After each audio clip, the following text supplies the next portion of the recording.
സമ്മേളനത്തിൻ്റെ അധ്യക്ഷൻ സഖാ വിജയൻ പൊയ്കയിൽ, പാർട്ടിയുടെ സ്ഥാപക നേതാവ് സഖാവ് ഗൗരിയമ്മ, പാർട്ടി ജനറൽ സെക്രട്ടറി സഖാവ് എൻ രാജംബാബു, ഈ സമ്മേളനം ഉദ്ഘാടനം ചെയ്ത JSSന്റെ സംസ്ഥാന working president advocate Sajeev Somarajan, acting secretary സഖാവ് അഡ്വക്കേറ്റ് വിനോദ് വിശ്വനാഥൻ, സഖാവ് ദിലീപ് തമ്പി, സതീഷ് കുമാർ, പ്രദീപ് കുമാർ, കാട്ടോളം സലീം, ബാബറയമ്പരാജി, സക്രിയ വില്ലം, വെഞ്ഞാറമുട സുദർശനൻ, സജിദേവൻ, ശോഭന, ബാലരാമപുരം ബിനു, വിൻസെന്റ്, അനിൽ, ബൈജു ദിവാകരൻ, മോഹനകുമാർ, ഇവിടെ കൂടിയിരിക്കുന്ന സഹകളെ, ഞാൻ ദീർഘമായി നിങ്ങളെ സംസാരിച്ച് നിങ്ങളെ ബുദ്ധിമുട്ടിക്കുന്നില്ല. കാരണം ഇന്ന് ഉച്ചയ്ക്ക് ശേഷം ഹോട്ടലുകളിലൊക്കെ ഊണുണ്ടെന്ന് തന്നെ അറിയാൻ വയ്യ. ഹോട്ടലുകളൊക്കെ അടച്ചുകൊണ്ടിരിക്കുകയാണ്. അതുകൊണ്ട് ദീർഘമായ ഒരു സംഭാഷണത്തിന് മുതിരുന്നില്ല. സംഘടനാപരമായിട്ട് ചില കാര്യങ്ങൾ മാത്രമാണ് നിങ്ങളോട് പറയാനുള്ളത്. 2-3 ആഴ്ച മുമ്പ് ഞാനും അഡ്വക്കേറ്റ് സജീവ് സോമരാജനും കൂടി ഇവിടെ വന്ന് ഒരു സ്വാസംഘത്തിന് രൂപം കൊടുത്തപ്പോൾ ഒരു 10-250 പേരെ പങ്കെടുപ്പിച്ചുകൊണ്ടുള്ള ഒരു രാഷ്ട്രീയ സമ്മേളനവും തുടർന്നുള്ള ഒരു ജില്ലാ സമ്മേളനം കൂടിയാണ് ആലോചിച്ചത്. എന്നാൽ അതിനോട് യോജിപ്പില്ലാതെ വരുന്ന സാഹചര്യങ്ങളും മറ്റു ചില സംഘടനാ സാഹചര്യങ്ങളും കൂടെ രൂപപ്പെട്ടു വന്നതിനെ സംബന്ധിച്ച് ഈ ജില്ലാ സമ്മേളനം ഈ രൂപത്തിൽ നടക്കാൻ നിർബന്ധിതമായി തീരുകയാണ് ഉണ്ടായത്.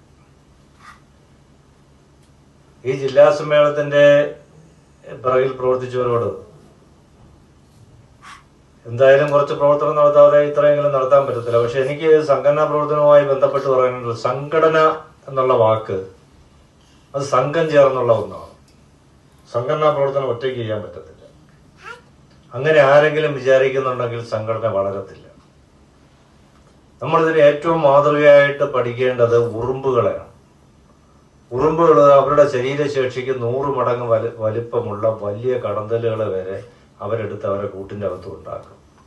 നമ്മളെ കൊണ്ട് പറ്റുമോ? നമ്മളെക്കാൾ 100 ഇരട്ടിയുള്ള ആളിനെ എടുത്തുകൊണ്ട് പോകാൻ ഒരു ഉറുമ്പ് വിചാരിച്ചാലും പറ്റത്തില്ല. അപ്പോൾ അത് 100 കണക്കിന് ഉറുമ്പുകൾ ചേർന്നാണ് അതിനെ എടുത്ത് അകത്തുകൊണ്ടാക്കുന്നത്.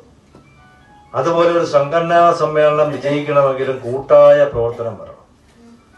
ആ കൂട്ടായ പ്രവർത്തനം എത്രത്തോളം ചെയ്യാൻ കഴിഞ്ഞു എന്നുള്ളതും ആത്മപരിശോധന നടത്തേണ്ടതാണ്. 1-2 പേര് വിചാരിച്ചാൽ മാത്രം ഒരു സംഘടനയെ നമുക്ക് ഉയർത്തിപ്പിടിക്കാൻ പറ്റത്തില്ല. സംസ്ഥാനത്തായാലും ജില്ലയിലായാലും നിയോജകമണ്ഡലത്തിലായാലും പഞ്ചായത്തിലായാലും ഓരോരുത്തർക്കും ഓരോ കഴിവുകൾ കാണും. സംഘടനാ പ്രവർത്തന രംഗത്ത് ഓരോരുത്തർക്കും കൂടിയും കുറഞ്ഞ തോതിലുള്ള കഴിവുകൾ കാണും. ആ കഴിവുകളെ എല്ലാം കൂടെ കൂട്ടിയിണക്കിക്കൊണ്ട് നമ്മൾ നല്ല രീതിയിൽ പ്രവർത്തിച്ചാൽ മാത്രമേ ഒരു സംഘടനാ സമ്മേളനം വിജയിക്കുകയുള്ളൂ. അപ്പൊ ആ കാര്യത്തിൽ എത്രത്തോളം മുന്നോട്ട് പോകാൻ കഴിഞ്ഞിട്ടുണ്ടോ എന്നുള്ളത് ഇതിനു വേണ്ടി പ്രവർത്തിച്ചവര് അവര് തന്നെ ആത്മപരിശോധന നടത്തേണ്ട കാര്യമാണ്. ഞാനിവിടെ നിൽക്കുമ്പോൾ 1994 മുതൽ 2014 വരെയായിരുന്നു ഐക്യ JSS അല്ലെങ്കിൽ അഭിവക്ത JSSന്റെ പ്രവർത്തന കാലയളവ്. 2014 മുന്നണി ബന്ധം വിടുന്നതുമായി ബന്ധപ്പെട്ട് നിരവധി പിളർപ്പുകളെ നേരിടേണ്ടി വന്ന സാഹചര്യമുണ്ടായി. ആദ്യ കാലഘട്ടത്തിൽ തിരുവനന്തപുരം ജില്ലയിൽ നിന്നും JSSന്റെ നേതാവായിട്ട് സംസ്ഥാന ഭാരവാഹികളുടെ പട്ടികയിലുണ്ടായിരുന്നത് അഡ്വക്കേറ്റ് CK സീതാറാമാണ്. വാമനപുരത്ത് നിന്ന് മത്സരിച്ചു. ആ സഖാവിനോടൊപ്പം നിരവധി പ്രവർത്തനങ്ങളിൽ തിരുവനന്തപുരം ജില്ലയിലടക്കം പങ്കെടുത്തിട്ടുള്ള ഒരാളാണ് ഞാൻ. ഈ അഭിവക്ത JSSന്റെ അവസാനത്തെ സമ്മേളനം, അഭിവക്ത JSSന്റെയാണ് ഞാൻ പറയുന്നത്, അവസാനത്തെ സമ്മേളനം നടന്നത് നന്തൻകോടുള്ള പാർട്ടി ഓഫീസിലായിരുന്നു. ആ JSSകാരിൽ എനിക്ക് ഏറ്റവും കൂടുതൽ പരിചയമുള്ള മുഖം സഖാ വിനുവിന്റെയാണ്. അപ്പൊ അങ്ങനെ അതിനുശേഷം ഞാനിവിടെ പറയുന്ന പേരുകാരൊക്കെ തന്നെ ഇവിടെ ഈ പാർട്ടിയെ പിടിച്ചു നിർത്തുന്നതിൽ വലിയ പങ്ക് വഹിച്ചിട്ടുണ്ട്. കല്ലമ്പല ശിവജി, കിളിമാനൂർ ശ്രീധരൻ, രാമപുരം ശിവാനന്ദൻ, ഷൈൻ, അങ്ങനെയുള്ള പേരുകാരെല്ലാം ഇവിടെ ഈ പാർട്ടി, അവര് മാത്രമല്ല വേറെയും നിരവധി പേരുണ്ടായിരുന്നു. എങ്കിലും അന്ന് സംസ്ഥാന കമ്മിറ്റിയിലും സംസ്ഥാന എക്സിക്യൂട്ടീവിലും ഒക്കെ ഉണ്ടായിരുന്ന ആൾക്കാരുടെ പേര് പറയുക. അവരൊക്കെ അടങ്ങിയ ഒരു വലിയ സംഘം, തിരുവനന്തപുരം, കൊല്ലം, ആലപ്പുഴ, പത്തനംതിട്ടയൊക്കെ ഒരു വലിയ സംഘം JSSന്റെ കമ്മിറ്റിയും പ്രവർത്തകരുമുള്ള സ്ഥലങ്ങളായിരുന്നു.